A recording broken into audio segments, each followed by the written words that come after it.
What is up, my friends? It is match day, but you are very welcome along to today's Anfield Agenda transfer news roundup. The Reds might be kicking off tonight, but the summer transfer window is still in full swing, and I'm going to take you through some words from Eddie Howe around the Alexander Isak situation. We're going to discuss a potential future move for Michael Olise. Yep, you did hear me right.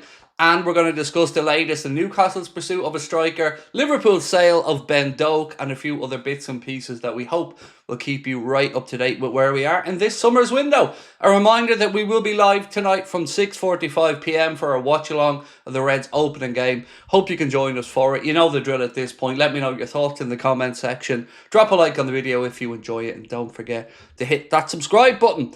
Let's get cracking. We're going to go straight to Keith Downey, who is giving a report on what the Newcastle manager had to say around Isak in his presser.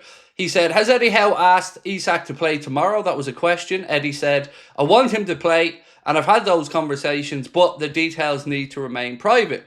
Is there a way back for Isak at Newcastle? Eddie Howe said, yes, I believe so, but discussions and talks would have to take place for that to happen. No door is closed. Alex will dictate what happens and we will facilitate, but that's for another day.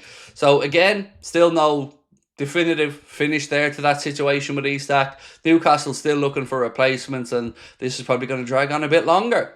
So, Arne Slot confirmed in his programme notes for tonight's game that Diogo Jota's wife and his children will be in attendance for the game against Bournemouth, and it's probably going to be a very emotional night tonight at Anfield. And of course, the Premier League are respecting Diogo this weekend with a moment's silence ahead of all the games in the opening weekend of the Premier League. So again, well done to everybody involved. Right, a little bit more on Eddie Howe about Isak. This reported by Kieran Kelly. So me and Alex have enjoyed a great relationship. I don't think we would have done as well as we've done, and he wouldn't have done as well as he's done without that, without his teammates, without the supporters and the backing of the whole football club. He recognises that as well. The big story of the day from Liverpool's perspective is probably the outgoing of Ben Doak to Bournemouth. Liverpool are closing in on a deal to sell Ben Doak for £25 million. Various reports about that one today. I did say to you guys that I'd always heard that Ben Doak was likely to be sold and he didn't really have a long-term future at the club. That coming to fruition now. And £25 million for me is it's a good fee to receive for Ben Doak. Interesting to see how he gets on at Bournemouth. Right, so Paul Joyce has said, interest in Crystal Palace's Marc Guehi is clear. There were talks between the Liverpool sporting director Richard Hughes and the Crystal Palace chairman Steve Parish at the start of the week regarding a potential £35 million deal. Parish would like more, but has already conceded that not selling the England international in this window and losing him as a free in the summer of 2026 is a problem for Palace. That Guehi wants to move to Liverpool, Paul Joyce writes, appears to complicate Steve Parish's hand, and Liverpool, seeking a market opportunity, will not pay what they deem to be over the odds when they can sign him for nothing at the end of the upcoming season.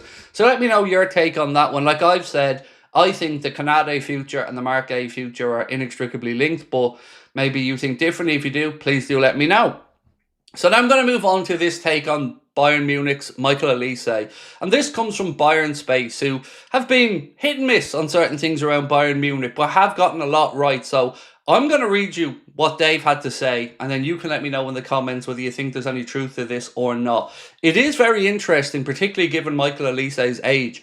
Next summer, which is the period we'll be talking about here, he'll only be 24. So this could have some seriousness to it. He said, I can now reveal that Michael Olise has a release clause in his Bayern Munich contract, first valid in the summer of 2026. Max Eberl agreed to its inclusion during the negotiations with the player's representatives, convinced that without such a concession, he would have no realistic chance of bringing him out of the Premier League. In doing so, he accepted a figure comfortably within reach for several Premier League clubs, effectively ensuring that a return to England would always remain a possibility. Inside Bayern, there is a clear expectation that Liverpool and Manchester City will be Michael Olise's preferred destination should he decide to leave after the World Cup, once the release clause in his contract becomes active. Both clubs are long-time admirers who have followed his progress for years and are expected to act decisively when the opportunity arises. Chelsea were also seriously interested in him the summer he joined Bayern Munich, but Olise rejected their approach at the time. It is still expected that they will return with interest once the clause becomes valid, although within Bayern, the belief is that much will depend on Chelsea's sporting development over the next year, as Olise is thought to be unwilling to commit unless the project aligns with his ambitions. Now, the reason I think that this is interesting is this could be the future Mohamed Salah successor. At the point we're talking about here of next summer, Olise would only be 24, heading for 25. And you know that Michael Edwards and Richard Hughes like players to have a career before their Liverpool career. And at Olise's age there, that is peak coming into his prime.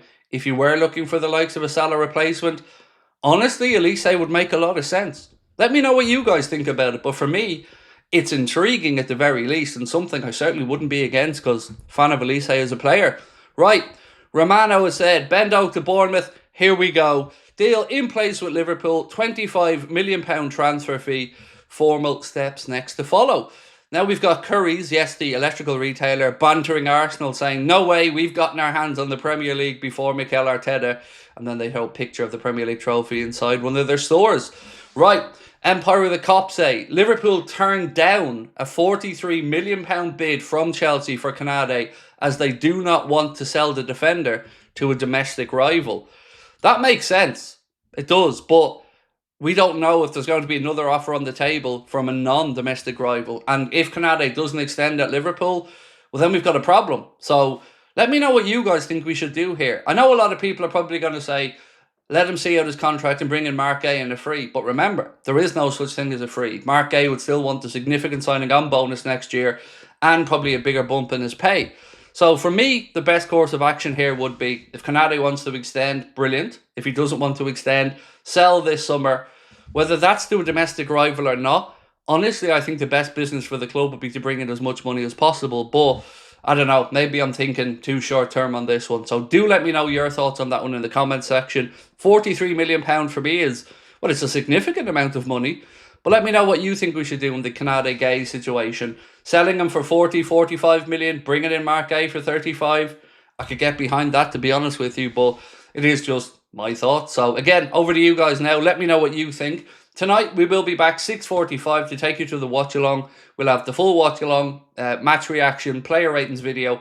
If you would like to submit your player ratings for the game, remember, you need to be in the Anfield Agenda WhatsApp. Scan the QR code there on the screen. That will take you right in, and then you can submit your player ratings, be part of, well, the whole season with us there on Anfield Agenda. We do have an FPL as well, by the way. The link to that is in the description of this video. So I will see you back here tonight for, well, Christmas. Season starting, ladies and gentlemen. How excited are you? I'm absolutely buzzing. I can't lie about it. Can't wait to see you tonight. We'll talk then. Bye-bye.